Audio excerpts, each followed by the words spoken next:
Hace poco habló una legisladora de la Bundestag, el órgano legislativo superior de Alemania, y ella dijo que los rusos pueden parecer europeos, pueden verse europeos, pero de que en realidad no son europeos, sino que son asiáticos, una legisladora alemana. Y eso me hizo acordar mucho a la postura que tenían los griegos con los macedonios. Para los griegos del Peloponeso y los griegos del Ática, esto es, para los espartanos, los corintios, los de Megara, los de Atenas, los de Tebas, etc., los macedonios no eran griegos de verdad, por muchas razones. Una de esas razones es que geográficamente se encontraban mucho más al norte del monte Olimpo, y para los antiguos griegos el monte Olimpo era como el límite geográfico entre la civilización y la barbarie. Otro punto muy importante, ya lo dije antes, en democracia en la antigüedad únicamente se refería al sistema constitucional ateniense, pero la mayoría de las polis griegas para el siglo V y el siglo IV habían abolido las monarquías constitucionales, o sea que por constitución de la polis están regidas por un monarca, y tenían una que otra forma de sistema electivo, como en el caso de Atenas y de Esparta, o en otros casos juntas oligárquicas aristocráticas. Pero la mayoría de los griegos se habían abandonado el sistema monárquico para el siglo IV y siglo V. Entonces, siempre hubo una desconfianza de estos griegos en contra de los macedonios, al punto de que la Liga de Calquis, que es de donde más o menos la zona en la que nace Aristóteles, que era aliada y era como una pequeña parte de la Liga ateniense, cuando los ilirios y los escitas invaden Macedonia,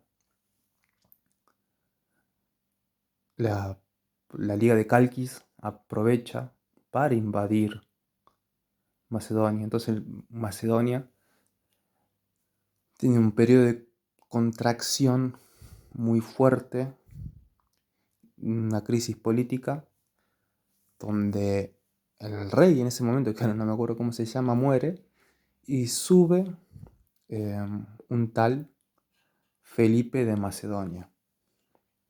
Felipe de Macedonia logra expulsar a los ilirios, logra expulsar a los escitas y logra, por medio de la diplomacia, abortar la invasión de la Liga de Calquis. Felipe de Macedonia luego hace fuerte al Estado macedonio y empieza a subyugar al resto de las polis griegas. Y él tiene un plan muy importante, que es liberar a la Grecia asiática. La antigua Grecia también tiene una parte en lo que hoy es Turquía, por si se preguntan de dónde salen todos esos actores turcos de ojitos claros y pelo claro, rasgos europeos. Y bueno, lamentablemente Felipe muere antes de poder concretarlo, pero su hijo Alejandro Magno es quien va a subir al poder, va a unificar a la mayor parte de Grecia y va a destruir al imperio persa, que durante varios siglos había sido una espina en las costillas de la mayoría de los griegos. Ahora, ¿por qué hablo de esto? Si uno lee la Ilíada y la Odisea, una cosa que va a llamar mucho la atención es que el comportamiento de los griegos en la Edad de Bronce no es nada similar al comportamiento de los griegos en el periodo clásico. pero sin embargo es muy parecido al comportamiento de los macedonios en el mismo tiempo. Los griegos creían que los macedonios eran bárbaros por tener monarquía. En la Ilíada y la Odisea hay monarquías nada más. Creían que eran bárbaros por la poligamia y por esa hambre ciega de guerra y de gloria que va más allá de lo pragmático y en detrimento de las costumbres políticas del detrimento de las cuestiones políticas y económicas. En la Ilíada, la riqueza es simplemente un medio de muchos otros para alcanzar la gloria.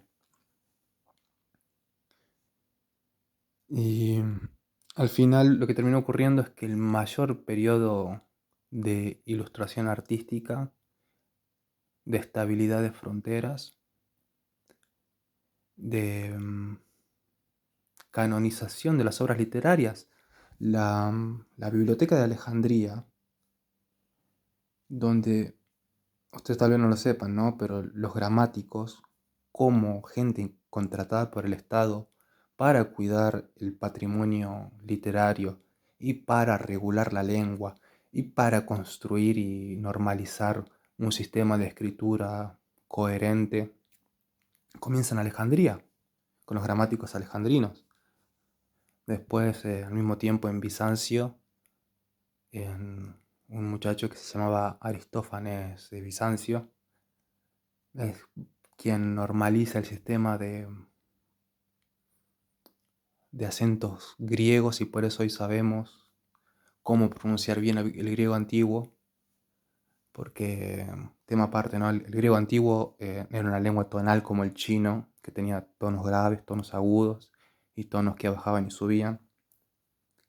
La producción en masa de escuelas de escultura, de arquitectura, de ciencia, todo eso comienza gracias a que Alejandro pone un fin a todo el descalabro interior que era las guerras civiles que se estaban dando de cierta manera, por decirlo de algún modo, después de las guerras médicas, con las guerras del Peloponeso. Entonces es un poco irónico de que todo este florecimiento intelectual, este florecimiento cultural, esta seguridad de fronteras, que dejaría vislumbrados a los romanos cuando invadieran, al punto que los romanos básicamente se hacen un calco de los griegos, haya empezado justamente con estos bárbaros, ¿no? Con estos tiranos que no respetan la democracia. Cuando el imperio ateniense estaba en un proceso totalmente decadente, donde su liga, entre comillas, que era un imperio, no era más que una sanguijuela de dinero para las polis que caían en sus garras. Esparta también en una decadencia total.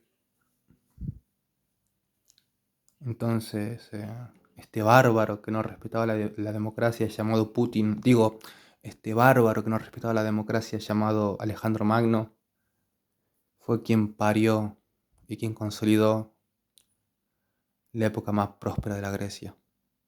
Tan próspera que los romanos a donde iban imponían su lengua y su cultura, excepto en Grecia.